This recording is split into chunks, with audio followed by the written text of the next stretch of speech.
All right. Bit of a smaller class today. My mom's in Argentina, so she's not joining online.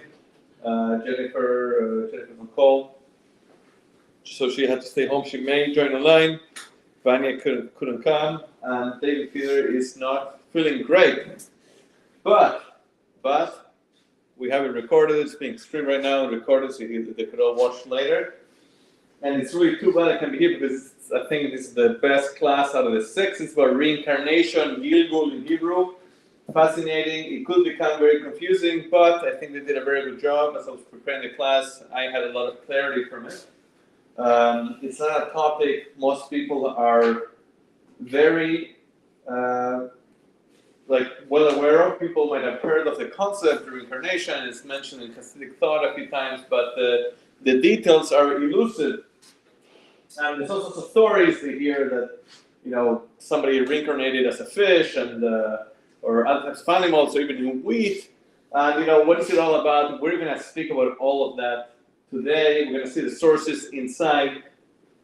And what's interesting is that the concept of reincarnation wasn't always accepted by mainstream Judaism. Some of the early European rabbis rejected the idea, and we could speak about the details of that a little bit later on. But today, just as Kabbalah in general is accepted, and so we assume that this is what it is. There is a concept of reincarnation. Just there was a time when Kabbalah wasn't well known, right before the Zohar was discovered, and then the teachings were spread out. So too, right now Kabbalah is spread out. Kabbalah is the source for the concept of reincarnation. Very robust. The Zohar is the earliest source. And we're going to see today from the Arizal. The Arizal, famous teacher of Kabbalah, lived in Israel, in Tzfat, in the 15th century. Most of what we know about Gilgul comes from him. The Zohar, the main book of Jewish mystical thought of Kabbalah, speaks about it, doesn't get into the details. The Arizal spoke about the details, fleshed it out. The thing is that the Arizal never wrote down his own teachings. Everything we have is from either Rabbi Chaim Vital, one of his main students. The Arizal gave him permission to write down everything he heard. And then the son of the Arizal, I believe it is, that also wrote down what he heard. So there's very small discrepancies. The main ideas are found in both. There's no contradiction, but that's just for your general knowledge. Yes, so the two that wrote it down is Rabbi Chaim Vital, and also the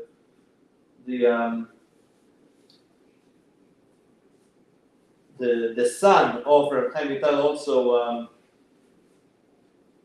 And the other version of the teaching that is comes from Rabbi Meir Poperos, who wrote what he heard. And again, there's no big contradictions there. There's a bit more historical background, but we'll stop here for now. Okay, so let's get started. So the big question today is: have I been here before? Are we reincarnated?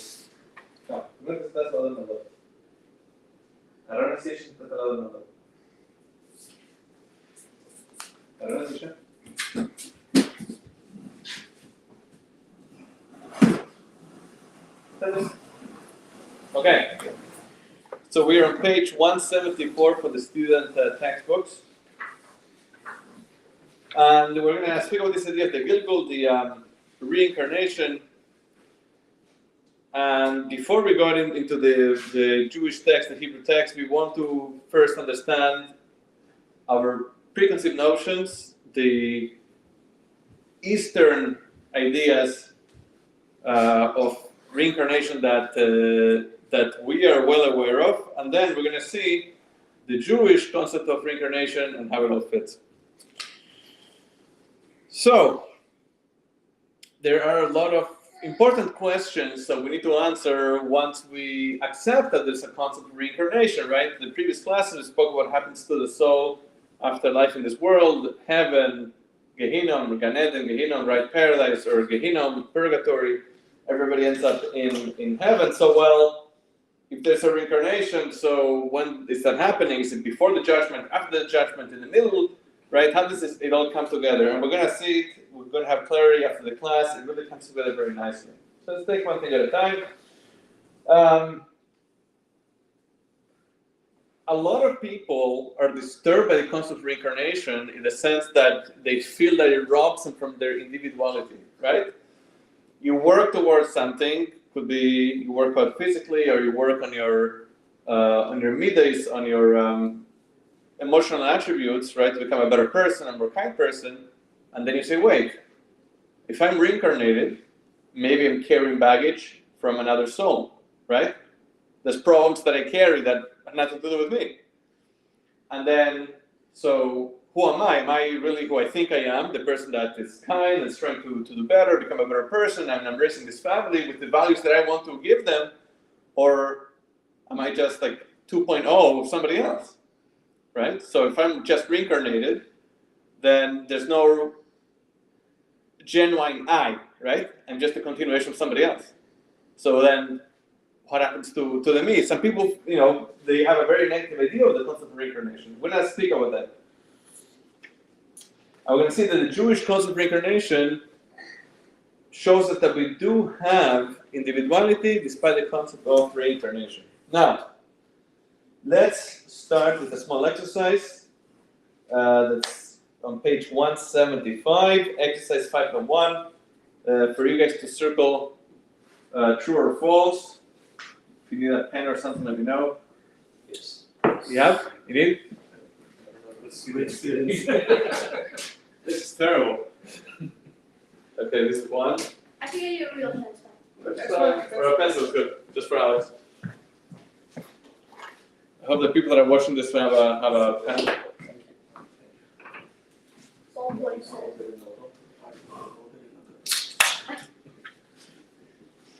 All right, so then we'll just give it 2 minutes to circle true or false.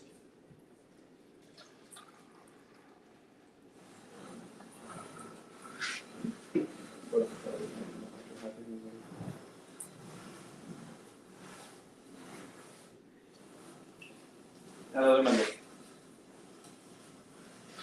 Okay, see. Okay.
You guys are ready?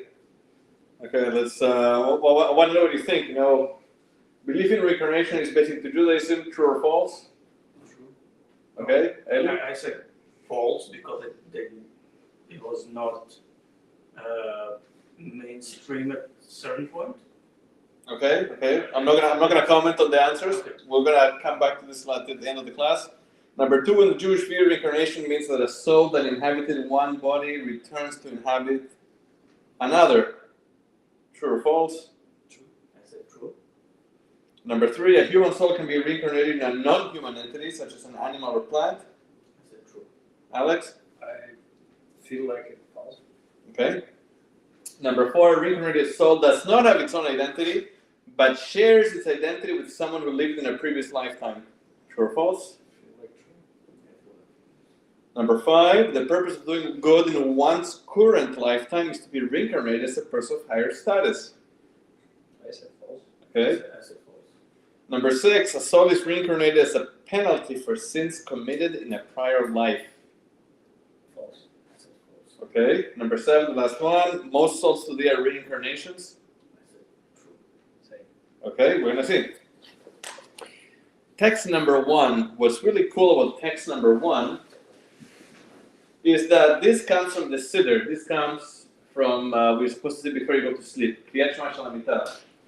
And what's neat is that in the text of the Siddur, which was written over 1,000 years ago, and I think most people that say don't even know what they're saying, we speak about reincarnation.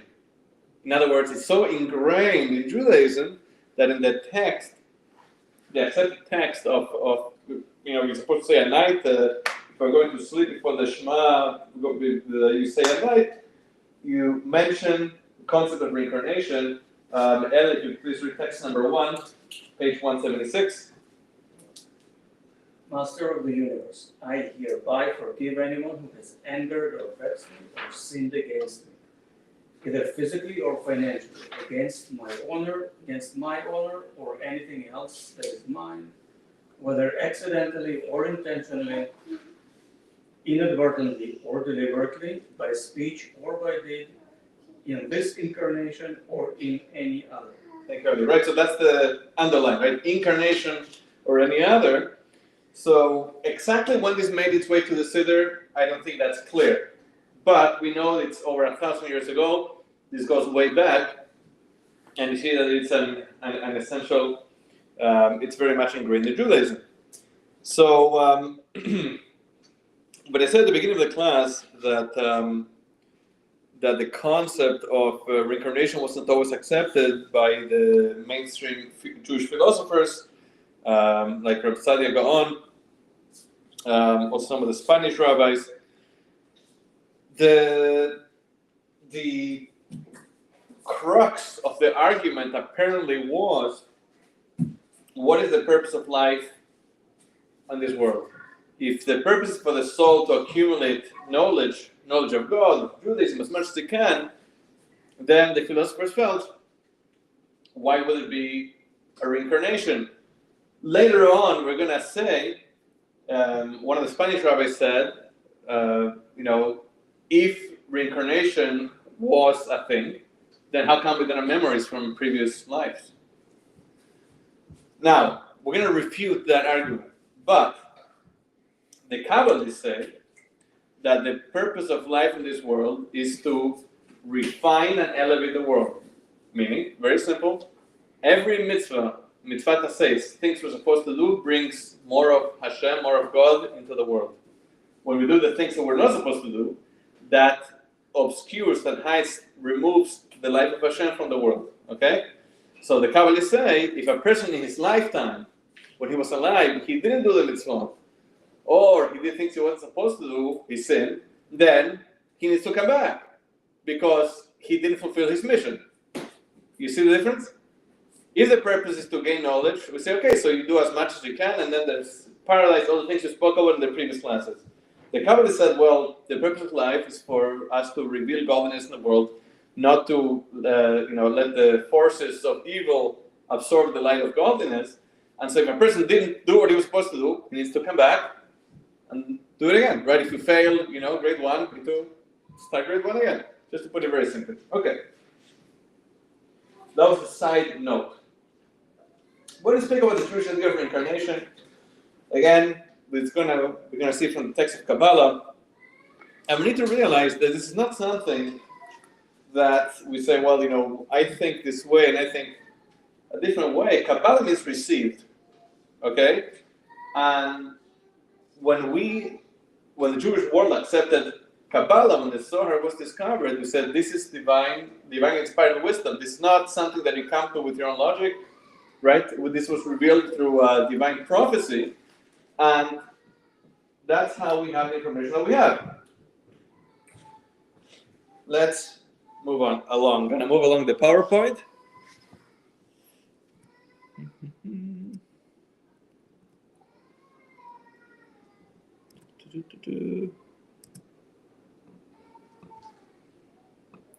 So this was one of the big questions that we said at the beginning, right? If the soul is reincarnated, and when does it experience Gan Eden or Gehenna? Okay, this is getting ahead of ourselves. Let's go here. All right. The many lives of a soul. So this is the crux of this discussion. Let's start with text number 2. We'll just clarify everything.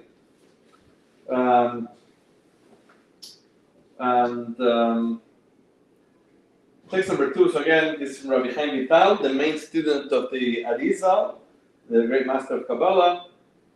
See, if you see at the look at the social text is Shar Hagilgulim, right? There's a whole book, like a whole section about reincarnation.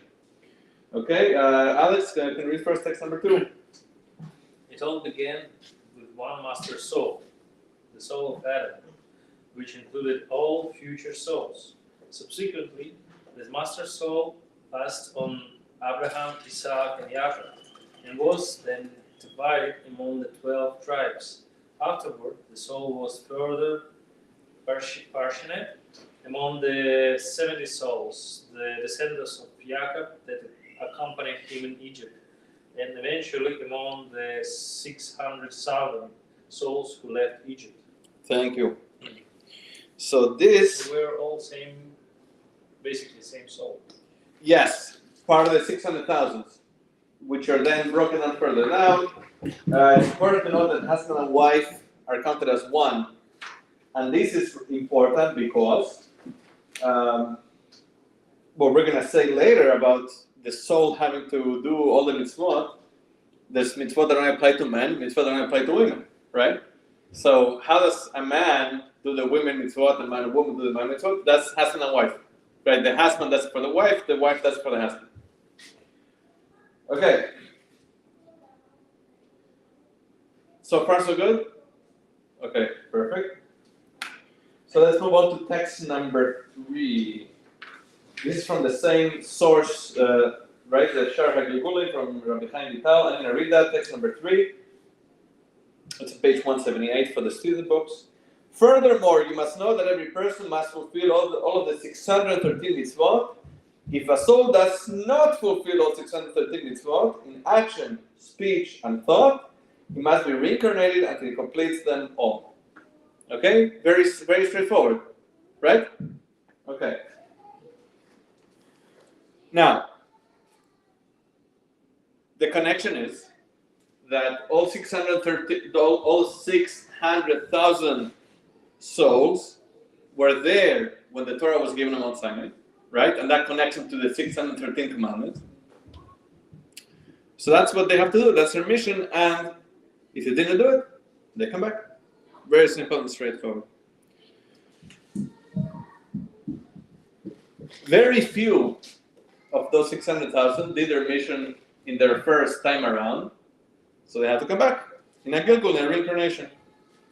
We're going to see very soon more about how that works. And let's move on. Okay. Text number 4. This adds another dimension to what we were saying.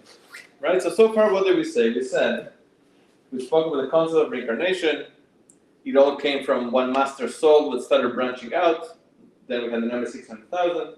600,000 is the amount of Jewish people. It's really the men over 20 that were by given the Torah. That's why we have this mission of the 610 commandments we all have to do. If not, soul comes back.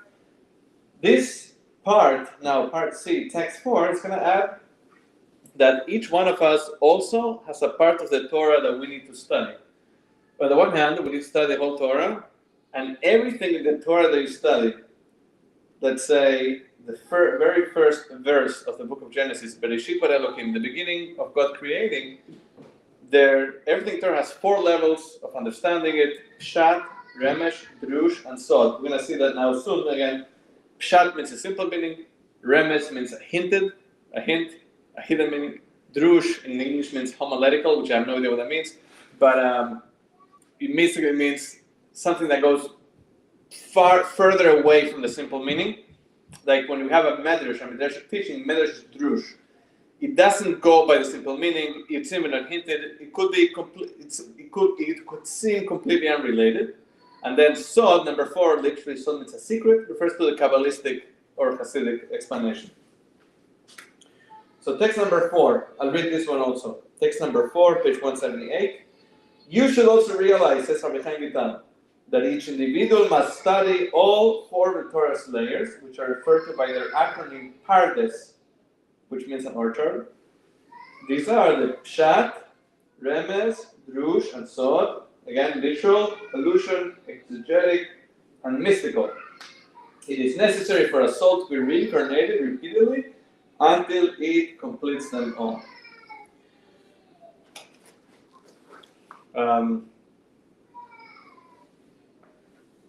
Okay, so now the video we're going to watch, it's going to make my job a little bit easier.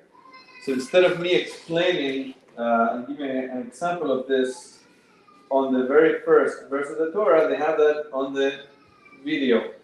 Okay, just to understand what. I have a question Yes. about the 613 mitzvot.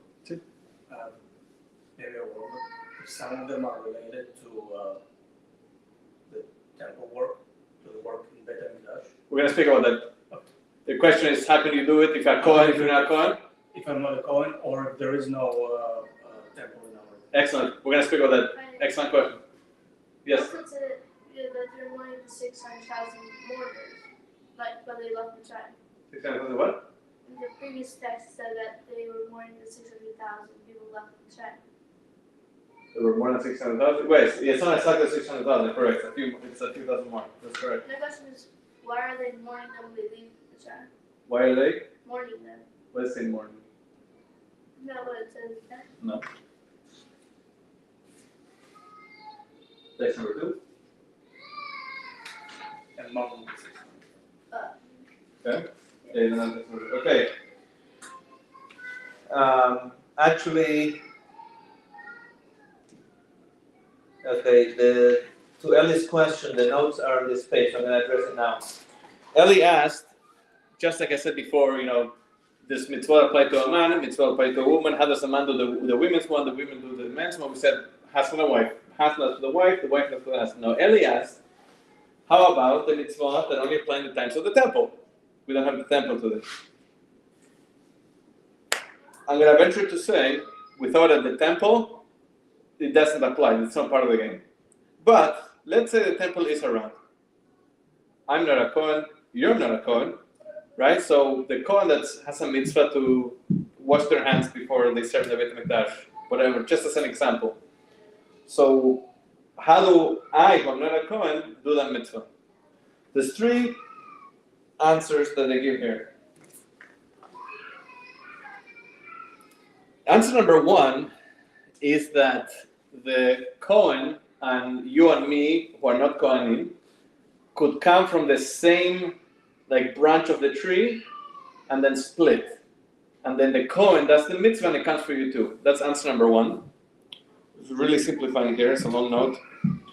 Answer number 2, this has to do with a concept we're going to see soon called Ibur.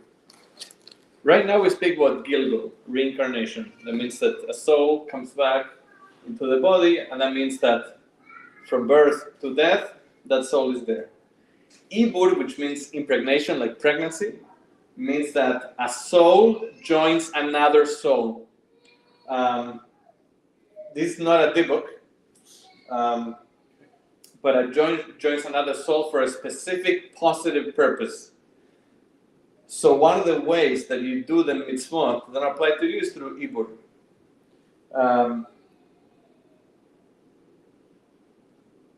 Implying that the soul of a Kohen could join your soul, but it would be very unusual. But again, Ibur has its own section here. We'll speak about it soon. And answer number 3 to your question. It says that the souls that live during the times of exile, when there's no temple, and therefore they couldn't do those mitzvot connected to the temple, are going to be reincarnated after the coming of Mashiach so they could do the mitzvot again. But it's not going to be a full reincarnation through Ibur, again, that you're going to have another soul join you and your body. Excellent question. I'm sure there's more answers too, but just bring 3 here. Okay, so we just read text number 4. Let's do the video. Okay, I'm going to move along the PowerPoint. You see how the image is changing? It's all from the same trunk, right? There's just more leaves and more branches, right? But the point is, we're all connected. Okay.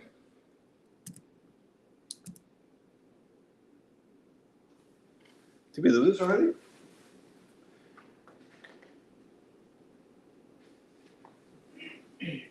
This really throws me off. But okay, let's go ahead. The soul's mission: reveal God's presence, fill level 613 mitzvot, rectify and elevate both body and soul. See, I feel like we didn't do this yet. It's like really throwing me off. No, here it shows that we already covered this. Okay, let's continue. The soul must study all 4 layers of the Torah. Oh, we said this, okay. And now the video, which is not embedded on the PowerPoint.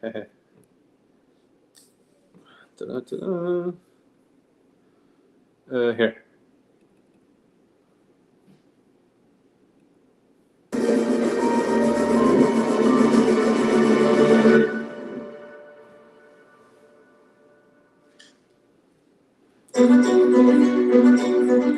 Human authors express themselves in their works, both directly and subtly, sometimes intentionally, and always subconsciously. When we read a text, we can choose either to read the lines or to engage in more intricate analysis and read between the lines. The divine author of the Torah did something similar, but to an infinitely greater degree. God expressed himself in the text in multiple ways all at once, directly as well as subtly, with plenty of insinuation and a vast hidden layer of the divine subconscious. And he then instructed us to excavate it all. Jewish tradition separates these layers of understanding into 4 categories. The first is pshat, direct intention, which is derived by examining context and syntax. For example, the Torah begins with the words, Bereshis bara Elokim, es hashemayim, ve'es ha'aretz. In the beginning, God created the heavens and the earth. On the plainest level of Torah understanding, this is a straightforward statement of what happened at the beginning of time. But the simple meaning is not always easy to clarify. Many biblical commentators, most notably Rabbi Shlomo Yitzchaki, the 11th century French scholar known universally as Rashi, devoted their efforts to clarifying the straightforward meaning of the often mysterious biblical texts. Our second layer of understanding is remez, allusion. This refers to subtle communications that are encoded in the text. They can be uncovered using methods such as the numerical values of the Hebrew letters, the acronyms of words and phrases, or unusually sized letters in the Torah scroll. For example, the Torah's first 2 words, Bereshis bara, in the beginning, God created, carry the numerical value of 1,116. That's the identical value of the phrase Barosh Hashanah Nivra. It was created on Rosh Hashanah. We are thereby informed that Rosh Hashanah is the anniversary of creation. Our third layer of understanding is drush, interpretive. Our sages extrapolate a vast corpus of ideas and instruction from the Torah's text through methods such as textual comparison, sequencing analysis, and homiletical interpretation. For example, from a sequencing perspective, the Torah begins with the wrong beginning. It describes creation, a narrative that is seemingly secondary to the Torah's primary function as a book of guidance that tells us how God expects us to act on a daily basis. The Torah should have dived directly into the nitty-gritty of the laws. On the interpretive level, however, the Torah first describes creation to tackle a major hurdle to Torah observance. The majority of Torah laws rely on the Jewish nation owning and settling the land of Israel. We were instructed to conquer the land and never relinquish our claim of ownership over it. But such a radical claim to a territory is bound to evoke opposition. Who gives us the right to take possession of a land and claim it as our eternal heritage? The Torah, therefore, begins with creation, clarifying that God is the creator of all territories, and he has the right to permanently bequeath a specific parcel to a particular people. It then records the history of God doing precisely that with the Jewish people. With this switch in sequence, the Torah supplies the Jews with the response God expects them to provide all who accuse them of land theft and occupation. The fourth layer of understanding is sod, hidden meaning. This refers to the deeply mystical messages that float behind every phrase and letter in the Torah. For example, the word Bereshis can be split perfectly into two words, bara, shis, meaning he created six. God first formed the six emotive divine attributes, from chesed, kindness, through yesod, attachment, as described in Jewish mysticism. God then used these six attributes to create the actual universe. So there you have a sampling of the four layers of understanding that can be found in the Torah's very first words. Beyond this, a vast ocean of knowledge is contained in these same words. And beyond that stretches the infinite vastness of wisdom contained in the rest of the Torah's close to 80,000 words.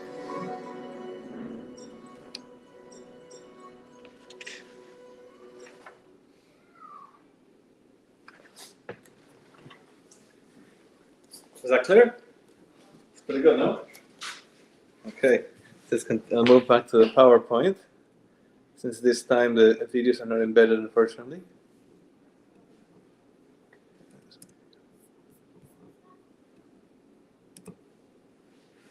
So this is what we just saw, right? The Pshat, Remez, Trash, and Sod.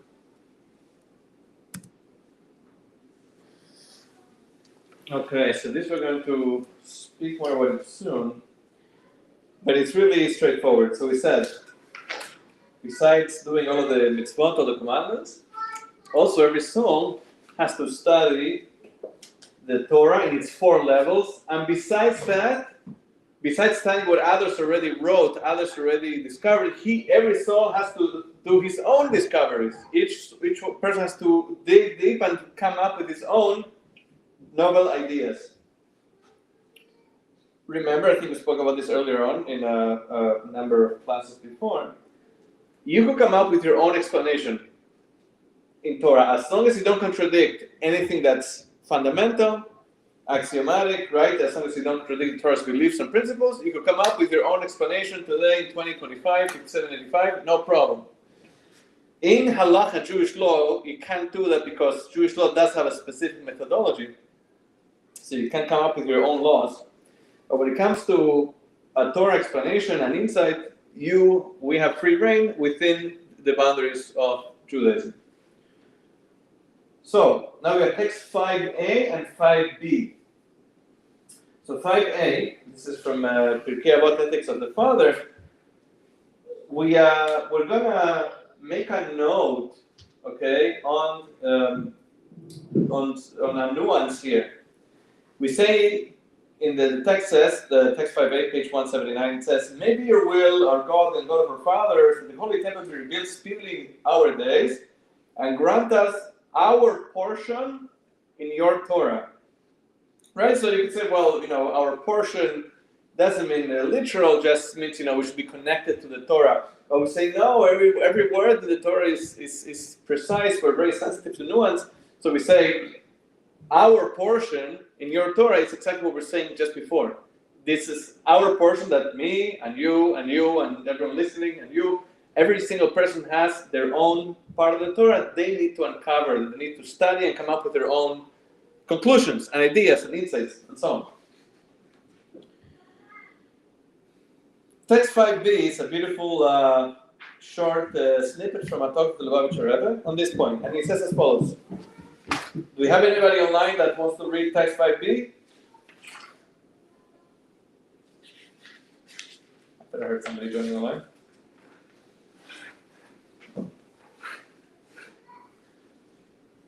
Otherwise, Alex is going to be your turn again. As explained in numerous sources, the soul of each Jew is a specific segment of the Torah with which he is particularly associated. This explains the phrasing of our siege statement: "Grant us your portion in your Torah." Our portion implies that each of us a unique portion within Torah. This concept is further expressed in our siege statement that there are noble Torah concept that an accomplished student of the Torah is destined to introduce. Talmud, Megillah 19b. In other words, the entire universe anticipates the burst of this particular diligent student, awaiting the moment that the student innovates, meaning, uncovers this specific concept within the Torah. For this concept is this student's portion in the Torah.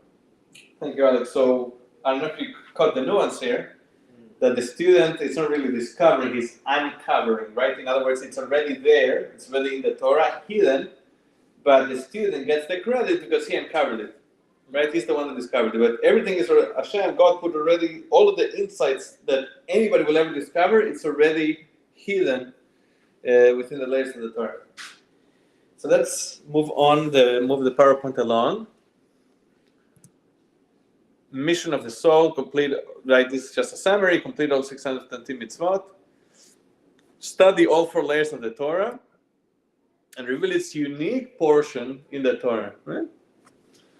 I think it's pretty straightforward, right? So far, so good. Okay. This is, you have figure 5.1, page 181? Yeah, cool. So this is the same idea, right? Let's move on. I think it's clear, let's move on. Now we're going to speak about the mechanism of reincarnation.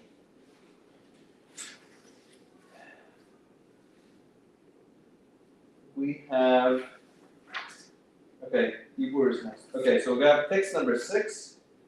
This is continued from Rabbi Chaim Vital's work, the Shar HaGelgulim, based on everything here from the Arizon. Eli, if you don't mind reading, please, text number 6. Although we have stated in numerous passages of this treatise that a specific individual soul was reincarnated in a particular person, and it was subsequently reincarnated in another specific individual, and so on, do not misread this as implying that the original soul itself is reincarnated repeatedly. Rather, each human soul branches out into innumerable roots. Every root contains an infinite quantity of soul sparks. With each subsequent reincarnation, a number of these sparks are rectified and they ascend to enjoy the rewards of heaven and dwell in their particular strata of Gan Eden that are appropriate for them. However, those soul sparks that were not rectified are reincarnated to provide further opportunity for rectification. Thank you, Ali. So what this is saying, I think it's really clear, which is absolutely delicious to read, okay? A lot of texts are not clear. I find this very, very clear. What he's saying is that, let's say a person didn't do all the mitzvot, sinned a little bit. What happens now with reincarnation? Not that the whole soul has to reincarnate, only the parts of the soul he didn't elevate because of the things he did, the things he didn't do, that was supposed to do, that becomes a new soul, right? In other words, that new soul is not a continuation of another soul, it's not carrying the baggage of another soul, and that addresses one of the questions we had at the beginning, where's my individuality? And we're saying, well, we just saw in the text, you do have that individuality because the souls are not recycled. Sometimes a part of the soul is recycled. One of the main books of Kabbalah, the Reishis Chochmah, the way he describes this is like, different illnesses. For a smaller, okay, I think I'm getting ahead of myself. Yeah, I'm gonna just 1 second before I get there. Just let's fill in some of the gaps. Are so far so good? Before I add more information? Okay.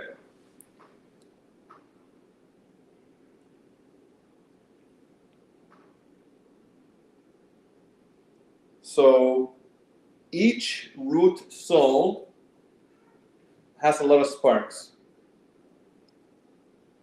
When the soul did the mitzvahs he had to do, so that elevates those sparks, and the job of those sparks is finished. Now, if there's things that the person didn't do, if the things the person did he wasn't supposed to do, then the remaining sparks we divide into two. Okay? The unrectified sparks, because the person didn't do the mitzvahs he was supposed to do, they become a soul, so the new soul could do the mitzvah he didn't do. Now, what happens to the sparks of create from sin that the person who thinks he wasn't supposed to?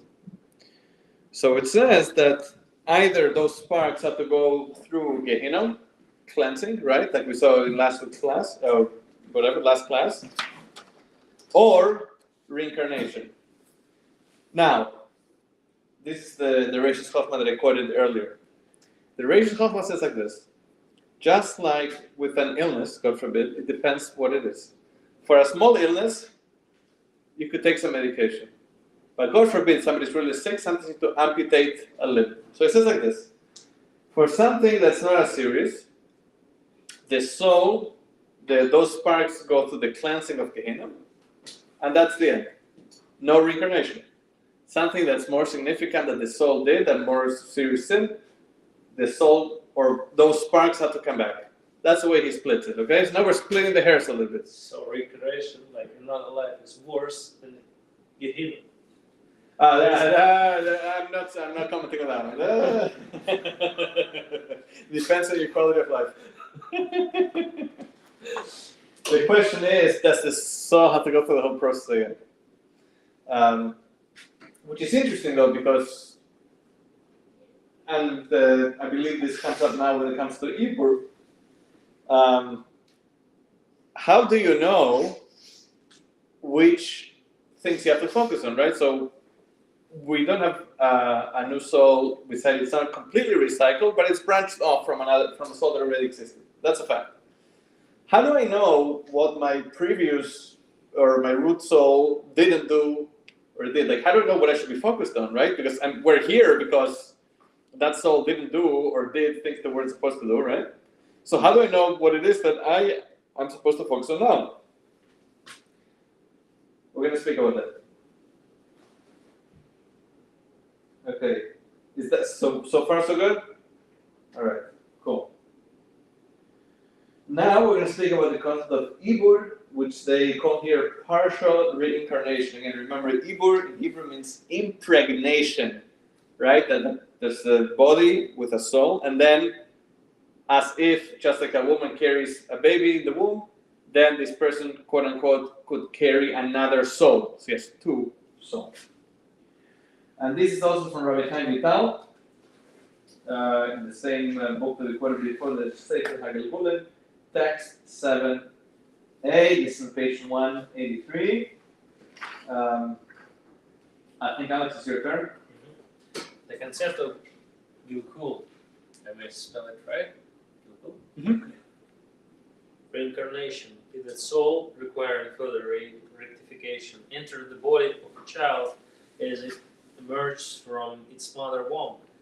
To serve as the newborn soul, it has no permission to leave the individual until the person's destiny at the day of death. By contrast, the concept of Ibur, soul impregnation, is that the soul enters an adult body that is already inhabited by a soul that person's primary soul received at birth. In this case, the individual is merely impregnated with a guest soul in addition to harboring a primary soul. The individual then carries the extra soul, much as a woman carries child in her womb. Perfect, thank you, Alex. Was that clear from the text? Yes. Right, so the Gilgul is joining on an already existing soul, not so the concept of reincarnation. Reincarnation is like another soul being born. They have a summary here in the PowerPoint, right? So rectified sparks versus unrectified sparks. Rectified sparks, mitzvot that were properly observed, so they're good to go, they don't need to come back. Well, unrectified sparks, positive mitzvot not performed, Torah violations transgressed, right? We said those have to, well, it depends what it is. Here. So rectified sparks are sent to Gan Eden. Unrectified sparks become the foundational spark of a new soul. Now, what we're speaking about now, Ibur, partial reincarnation. It's a temporary guest soul for the soul's sake. Sorry, for the guest soul's sake. The next part,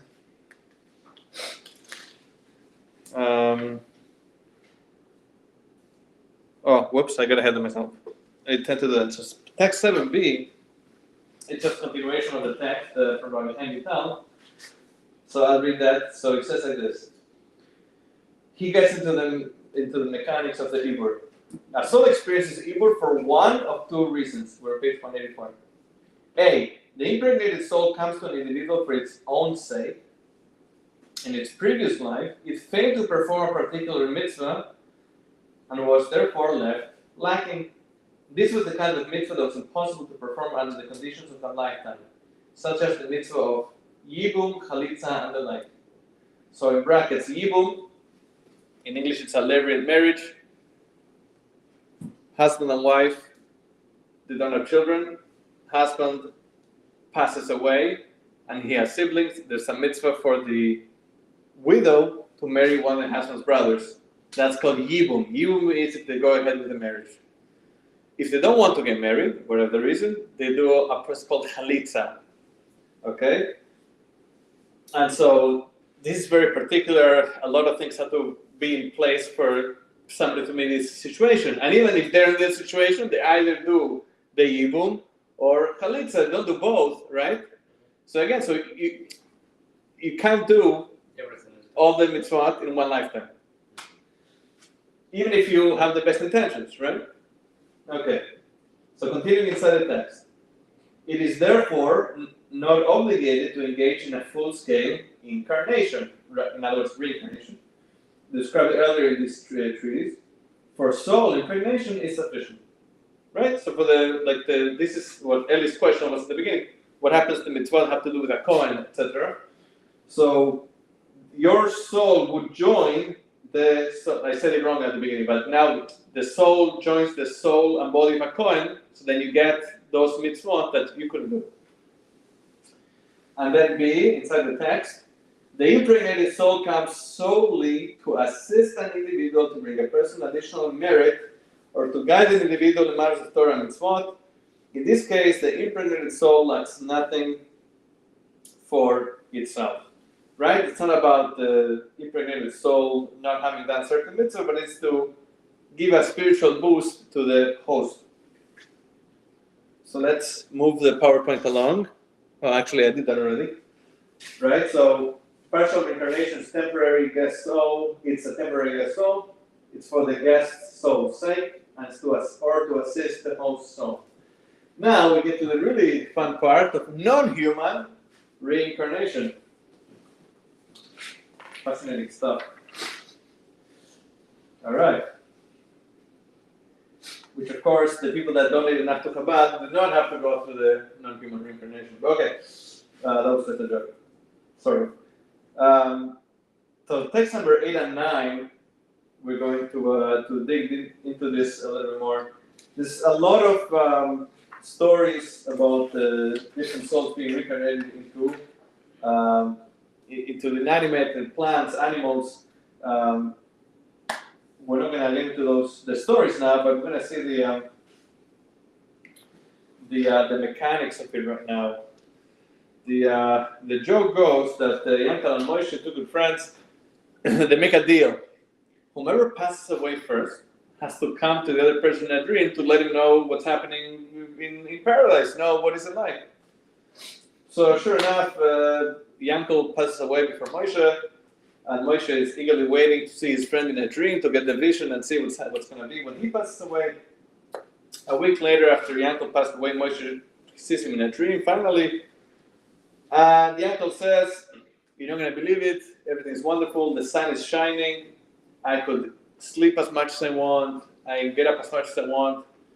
And Moshe in the dream says, "Oh wow, like this is really cool. Like heaven looks like a really great place." So Yankel says, "I didn't say anything about heaven. I came back as a cow in Montana." So text number 8. I'm going to read that. Text number 8, page 185.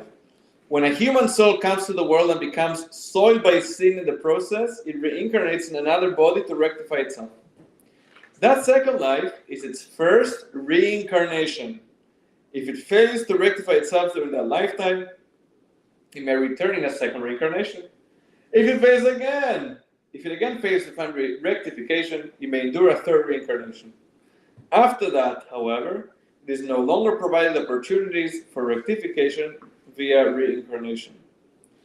Now, what? 3 Three strikes. strikes you're done. Now, this is interesting because text number 9 is a lot later. Rabbi Naftali Hertz, right? He lived in the 17th century. And what he says is really novel. He splits the hairs and he says like this. Look at text number 9 on page 186. Right? He says, quoting the verse from Job, "Behold, God does all these twice or thrice with man." Okay?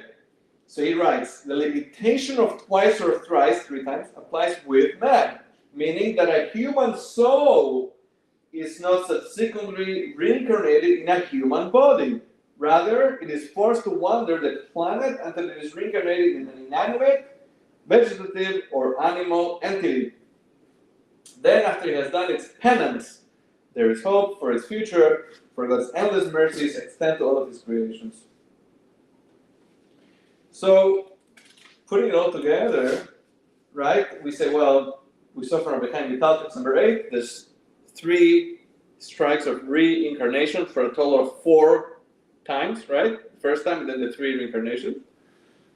And the concept of animal reincarnation, we saw in text number 9, that's after those 4 times. If a person still needs the rectification, the soul needs a rectification, then that may happen. Mitzvah you can do it. What do you say? Which mitzvah you can do as a cow? The point, I think, is that the punishment, like the pain of being into something non-human, that rectifies, fixes up anything the person didn't do that he was supposed to do or did that wasn't supposed to do. If you remember, we said last class 2 weeks ago that the pain that, God forbid, the person endures is also a form of atonement. Yes. So I believe it's along those lines. Even if you take 2 coins instead of 3 from your pocket. Very good. Remember, that's right. We said that even the smallest amount of discomfort is a way of atonement. That's right. Very good. Glad to remember. So far, so good? Okay, good. Now we're going to bring it into how does it relate to us now. Okay, we have a reincarnated spark. What is my mission? How do I know what it is that I'm here to rectify? I'm going to move the PowerPoint along. So non-human reincarnation. Like the 3 unsuccessful reincarnations. Sounds like like unsuccessful surgery. It's like, we're so sorry, but cow in Montana. It's a form of punishment. What's this? Yeah, so it says it's impossible to deduce or intuit whether one possesses a reincarnated soul or not. The thing is, though, that, as we said at the beginning, most souls are. It's very rare that we're speaking about a new soul. We know the specific tzaddikim, righteous people, that they had a new soul, like the Alter Rebbe, the first Rebbe of Chabad. But it doesn't say that all of the Rebbe's of Chabad had a new soul, or etc. It's very, very rare. So, text number 10. Now, this is interesting because this is from Rabbi Moshe Cordovero. He tends to argue with the Arizal, right? The Arizal that we quoted at the beginning, his main student, Rabbi Chaim Vital, we've been reading from his book, right? Now, Rabbi Moshe Cordovero tends to argue with the Arizal on many, many things. And he has his own, I don't know if you could call it a branch, but his own path of Kabbalah. Anyway, here he says something interesting, not necessarily arguing, but he says as follows, text number 10. It is impossible to deduce or intuit whether one possesses a reincarnated soul or not, unless one is the recipient of a mystical communication in this regard, like some sort of prophecy. You may wonder, how then will we know the purpose for which we enter this world? Which mitzvah we must scrupulously perform, or which transgression we must especially avoid? The answers are naturally ingrained in us. We experience natural affinity and longing to perform a certain mitzvah when that mitzvah is critical to our present incarnation, or our inclination, the evil inclination, strives especially hard to entice us to commit a particular sin, for it is the very same sin in which we blundered during our previous life. It's pretty straightforward. A certain mitzvah you really feel close to and you like doing, that's probably the one that those sparks that you have didn't do. And something you're really tempted to do, you're not supposed to do, that's something that sparks, like that previous soul really struggled and stumbled with. So, this is where they quote here Rabbi Hasdai Crescas of Spain, who says that he felt that reincarnation couldn't exist because how come we don't have any memories? Well, with everything we explained, with different sparks of the root soul, the point is that we don't remember. Yeah, what does it say here? That the godly soul is not necessarily the same as the intellectual soul, right? If you remember at the beginning, also the other Jewish philosophers that said, well, if the purpose of life is to accumulate knowledge of God, why is there a need of reincarnation? So again, this Rabbi Hasdai Crescas came from the same background. He says, well, you should have any memories of your previous life. But we say no, because the soul is not necessarily connected to the intellect. Okay? Mm. In other words, whatever you study doesn't necessarily go along with the soul. Let's stick with that for now. And we can speak about this for longer too. Now, they have a whole bunch of interesting things here in the notes about different reincarnations that we know about. Maybe at the end of the class, when I shut off the thing, we'll get into it. It can take a few minutes, but it's fascinating stuff. Interestingly, Rabbi Avraham Yeshua Heschel of Apt, known as the Apt Aruv or the Oyev Yisrael, he lived roughly, 200, 300 years ago in the European shtetl. And when he would pray on Yom Kippur, there's one part when we read about the temple service done on Yom Kippur, the Day of Atonement by the Kohen Gadol, the chief Kohen, and we say, Kach v'kach haya omer. This is what he used to say. When this rabbi said this part of the service, he would change it to the Kach hayisi omer. And this is what I used to say. Because he knew with prophetic vision that he was a reincarnation of the Kohen Gadol who had done the service in the temple. That's just one example. A lot of interesting things here.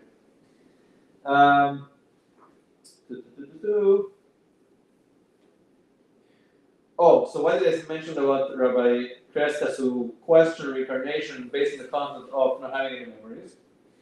Because Rabbi Cordovero, the author of this last text, he says, why don't we remember what we experienced in other life? He says, if you would remember, you would get into fights with other people. He says, if you would carry like all this baggage, remember what this one did, what that one did, it wouldn't work. It'd be too much. So God made it that way that we don't remember over wrongs that others did in another lifetime. Okay.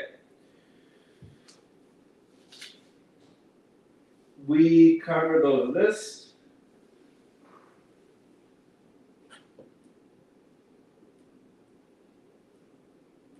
Okay.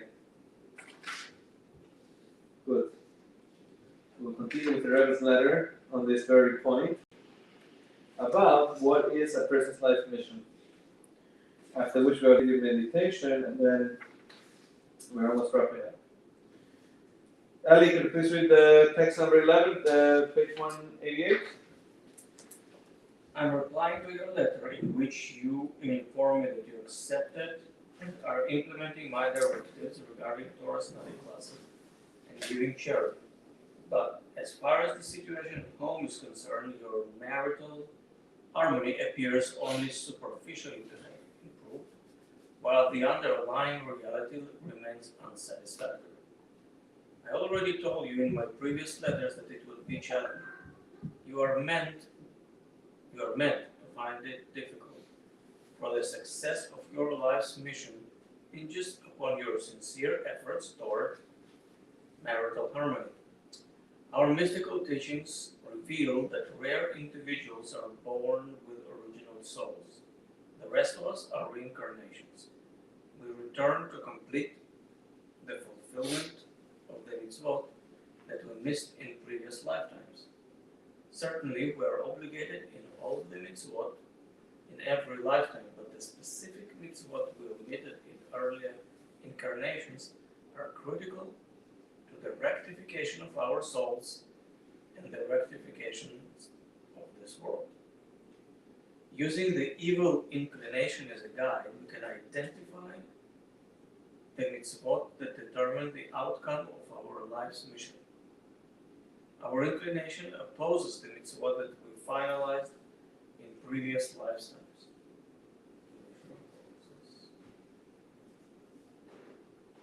But only to the degree necessary to create free choice between good and evil.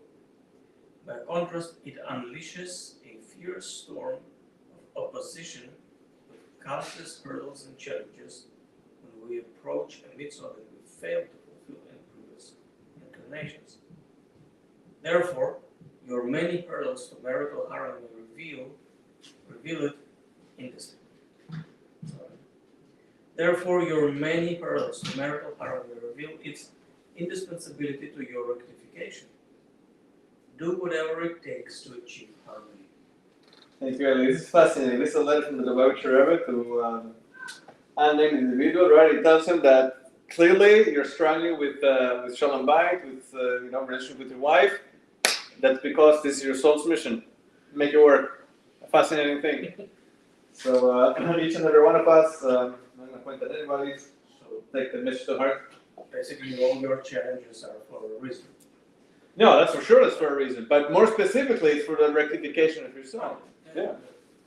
Very specifically. That's right. We have a video meditation before we continue.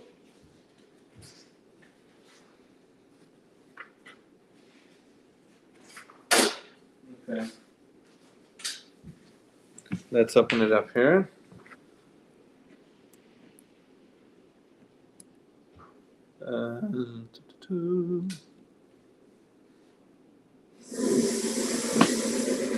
Hey, let's see the design. Let's make it bigger. No, that's picture in picture. Too advanced. Here we go.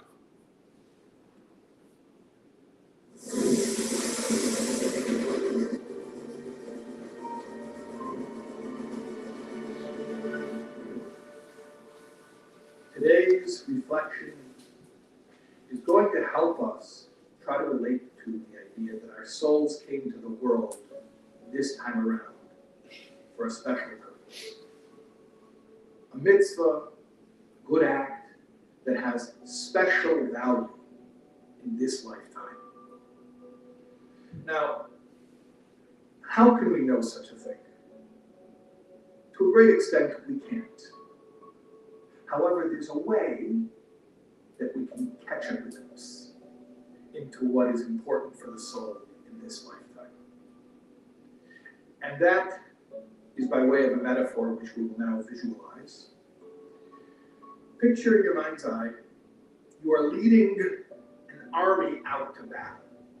If the militaristic imagery is not to your liking, you can imagine a game of chess. The same idea applies. You're leading your army out to battle, and you begin to become aware that your opponent, your enemy, is focused on striking you in one particular spot. Now, it hadn't occurred to you that this spot has importance. But from the fact that the enemy keeps focusing on it, keeps going after it, you begin to realize that it must have strategic importance to the enemy.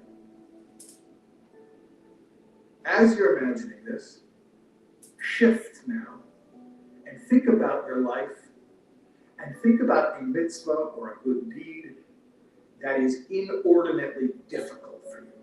And by inordinately, what I mean is this. We all have mitzvahs that are harder and easier for all of us. But then there are mitzvahs that, by all rights, should be easy. It shouldn't be so challenging. And for some inexplicable reason, we just keep having resistance in that area. Why are we having inexplicably more resistance in that area? Why? Because it has that much more strategic importance, and therefore all things in the universe being counterbalanced. Our Maker has allowed a special resistance, a special challenge to give us pushback in that one area that we most need to overcome. So imagine, connect to yourself, think of yourself, think of that area, that mitzvah that's the hardest for you, the one that keeps on challenging you. And now imagine it, rather than as something that you're frustrated about, imagine it as your most precious asset. So precious that the enemy is specifically focusing on it. Let's take a moment to try to think of that mitzvah that is the most difficult, and to now see it as that mitzvah which in this lifetime is apparently the most important and most impactful. We'll take a moment now to envision this, to connect to this feeling. Feel yourself being empowered, knowing that this mitzvah has so much power, so much influence, and that is where the resistance is coming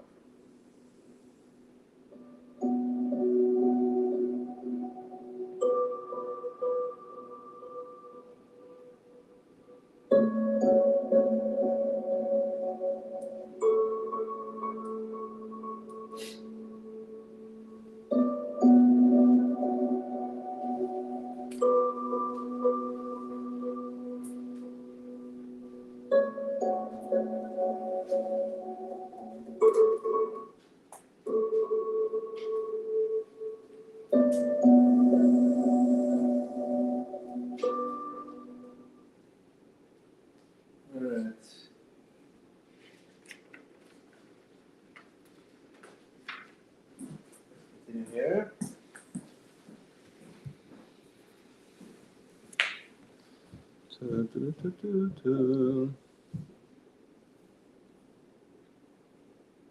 Oh, I closed the Google Meet for some reason.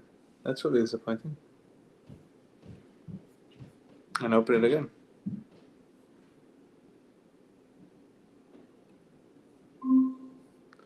All right.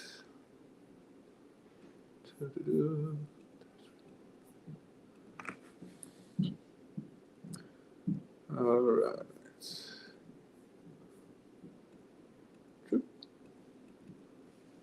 All right. Come on, be nice. What's this?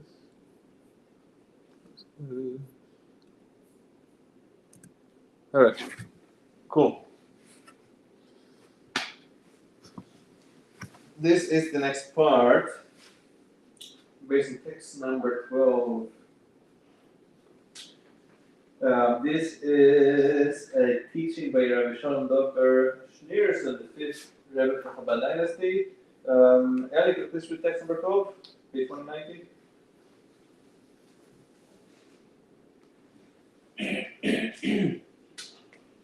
From the moment God instructed our forefather Abraham, go from your land, Genesis 12:1, following which it is stated, Abram kept traveling further southward. The mystical process of the rectification of divine sparks was launched. Subsequently, by the clear divine providence, individuals traveled to the locations in which the divine sparks that these specific individuals must rectify await their redemptions. Saintly individuals with spiritual vision perceive the occasions in which their divine sparks await their engagement, and they take the initiative to journey to those locations. The rest of us are left in the hands of the primary cause behind all causes and the ultimate reason behind all reasons. God orchestrates countless apparent causes and circumstances to bring specific individuals to the locations in which their predestined service of rectification is required. Excellent, thank you, Eli. So the summary of what we were saying, text number 12, and also the previous letter of the Rebbe, or what's our how do you identify your mission? Focus on your strengths and passions, our weaknesses and struggles, and our circumstances. Eli was reading the righteous with divine inspiration. They know exactly where to go. As wherever we end up going, if it takes us longer, this is where we're supposed to be.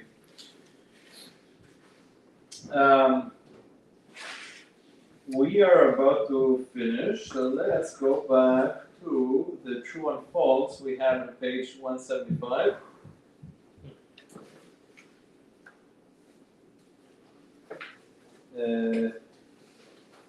You guys are ready? Alright, so the first two were a little bit tricky. So, question number 1, if belief in reincarnation is basic to Judaism, what do you think now? Well, now it appears to be true. Alex? Yeah. Here they say that that it's false because it's not basic. Okay. Yeah. I'm going to read from here. Although reincarnation is a universally accepted Jewish belief nowadays, okay, it does not meet the criteria forming the base or essence of Judaism. But whatever. I think you guys are clear on this as much as I am. Number 2, in the Jewish view, reincarnation means that a soul that inhabited one body returns to inhabit another. True or false? True. It's also tricky, right? Because we said it's not like the soul again, but it's like sparks that spin off from the soul. Okay? Number 3, a human soul can be reincarnated in a non-human entity such as an animal or plant. We said it's true. Number 4, a reincarnated soul does not have its own identity but shares its identity with someone who lived in a previous lifetime. Well, partially it is. We said though that it's false because the sparks that spin off from the soul have their own unique identity, right? You don't share the identity from the soul. Oh, right. It is related, but it's unique. Number 5, the purpose of doing good in one's current lifetime is to be reincarnated as a person of higher status in a future reincarnation. This is not at all what we were saying, right? Because if you did everything right, then there's no reincarnation, right? You don't need to come back. Number 6, a soul is reincarnated as a penalty for sins committed in a prior life. Which is, it is. True or false? It is true. It's just not a penalty. we said it's more about rehabilitation, rehab. Yeah, exactly. But that's right. Until you're not a cow. Until hopefully, yes. Speak for yourself. So is it 6 true or false? So six is true. Just the word penalty is a little bit rough. The sugar coated a little bit. You know, like you could say murder, or you could say killing. It means the same thing, but. Number 7, most souls today are reincarnations.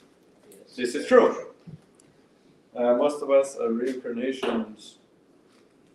Okay, I'm going to move along the PowerPoint.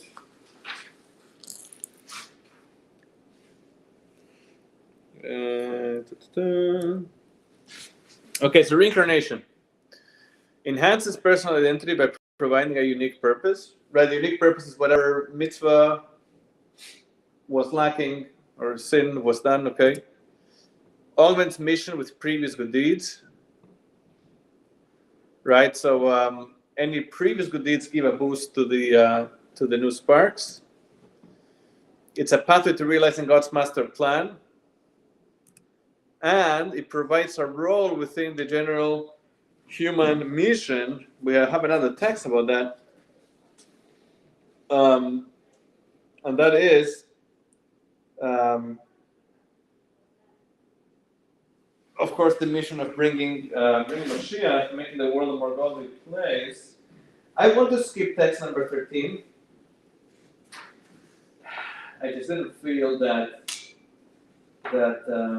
we went through the class. It's from Viktor Frankl, who was a Jewish psychologist. He wrote very well and is very famous. Actually, the Lubavitcher Rebbe very much encouraged him to publish his findings of logotherapy. Right, that he was a student of Sigmund Freud. You know that Sigmund Freud spoke with the id, right? That the part of us that wants to enjoy pleasure and to have that type of fulfillment. And Sigmund Freud was of the opinion that if those pleasures are fulfilled, then you have a good life and you're happy and so on. Sigmund Freud that died just before the Holocaust. Viktor Frankl was a Holocaust survivor. He went through Auschwitz and Theresienstadt and other camps. And after the Holocaust, he was of the opinion, Viktor Frankl, that if Sigmund Freud would have seen what he saw, he would have changed his mind.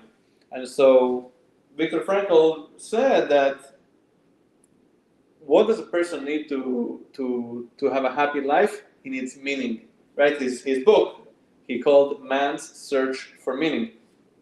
He says if a person has a mission that he's aiming for, he could deal with everything else. He speaks about the different people he saw in Auschwitz, how some people had nothing. Nobody had anything. But there were people that were a little bit better off, people that were worse off, and some people just withered and died, and some people thrived. And who thrived? The people that had plans for what they're going to do after the war and all the things they wanted to do, and so on and so forth. So I think that covers that.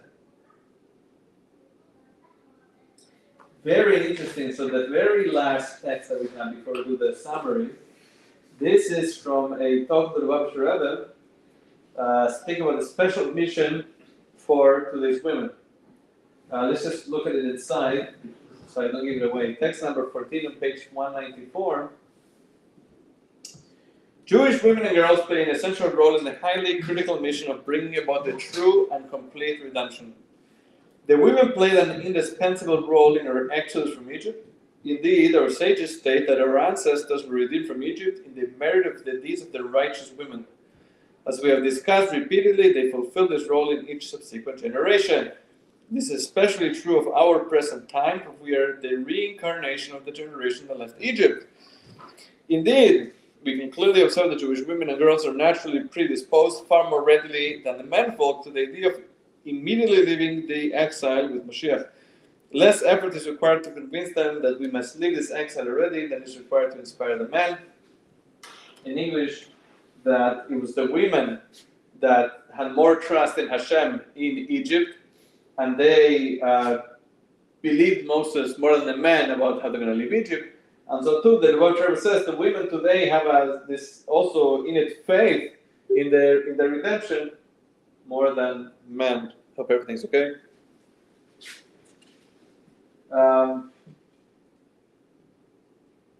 So, Let's do the exercise 5.2 of page 195. For the various ideas offered in today's lesson, record the point that resonates with you most. And then number 2, identify an insight for which you feel a strong connection, the one that may constitute the reason that your soul re-entered this world.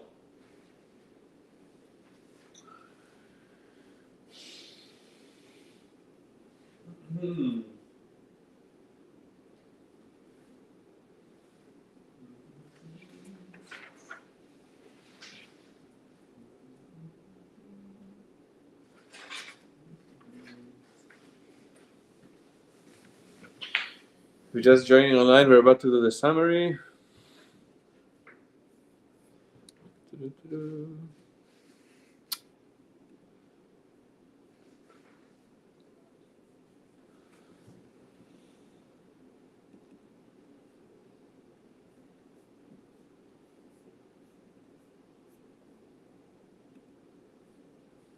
Guys ready? This is the summary. Lesson 5. Where we go again. 1. Adam possessed the Jewish master soul that ultimately branched out into the 600,000 souls that received the Torah at Mount Sinai. All subsequent Jewish souls are offshoots of these soul roots. 2. The 600,000 primary souls were each given a part of the world to perfect through fulfillment of the 613 mitzvot. When a soul accomplishes its mission, it itself also gains rectification and elevation. 3. Every root soul must also study each of the Torah's 4 layers of teaching and uncover its unique part in Torah. 4. Few, if any, of the original souls completed all 613 mitzvot, nor the required study during their original lifetimes. Reincarnation provides souls with additional opportunities to complete their missions and the rectification of the world and themselves. 5. When a person dies, all the refined elements of their soul return to heaven. A new soul, built from the elements that were left unrectified, is then grafted from the stem soul and returned to this world. 6. As a general rule, our souls are reincarnations, but it is impossible to be conscious of or to accurately sense the experiences of our previous lifetimes. 7. Clues to the nature of our soul's unique task in this world can be gleaned from A. Our strengths and passions, B. Our weaknesses and struggles, and C. Our unique life circumstances. 8. The Kabbalistic view of reincarnation does not deny us our personal identity. Each of us is a complete and unique individual who is simultaneously and integrally linked to a far greater reality. Reincarnation ascribes greater importance to our existence and provides each of us a unique role within the overall human mission.